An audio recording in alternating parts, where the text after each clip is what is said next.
as you can see on the screen right now, only 2.1% of you guys are subscribed. So make sure you hit that like and subscribe button, and let's get the 60 subscribers already. And let's get into the video. All right, well, today we have a break and trade that went down, and it involves Tyrese Haliburton, I think that's how you pronounce it, and Sabonis and Jeremy Lamb. We'll get into it. I'll give you my take on this trade, and that's pretty much it. That's the intro.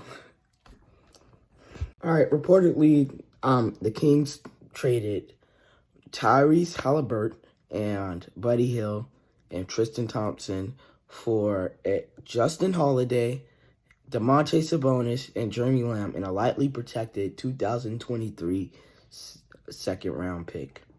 Reported by Adrian Wojnarowski, or I think that's how you say his name. I have it up in front of me, but I'm gonna just put the screen. Well, it's up in front of y'all right now on the screen. And let's get into what I have to say about this and what I think this means for both teams. Starting off with the Kings, I don't like this trade with the Kings because I don't think this is going to plan for the future. I think Tyrese Haliburton was the future for that team, or at least I thought he was, and now he's gone for Sabonis, and I see them trying to become a play-in team and probably try to sneak into the playoffs and do something and try to build around this roster a little bit.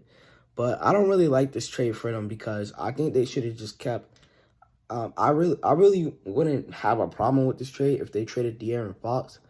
But now that you have Marvin Bagley and Sabonis as your bigs, that's kind of a combination that isn't that bad. But I don't see this team working out together, and I would have wanted the Kings to keep Tyrese Haliburton for the future and see what they can do in the long run instead of making this win-now move, which it really isn't a win-now move because the Kings are not title contenders. And I could see them being a play-in team, and that's the reason I could see them making this deal to be a play-in team and try to sneak into the playoffs this year. All right, I feel like this is one of the better trades that the Pacers have made. Well, it was better than the last one, and the last one wasn't even that bad either. And it wasn't. When I say that, I don't mean that the Caris LeVert trade was bad at all.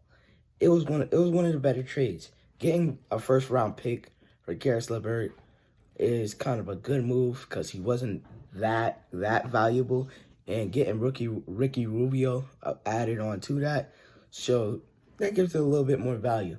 And now getting Tyrese Haliburton for Sabonis, someone who probably wanted out, and now probably in a worse situation. Well, not in a worse situation, but now in like a play-in team situation, and probably not going to be as productive. Well, he's going to be productive, but not, how I'll say it, as a title contender how you want it to be.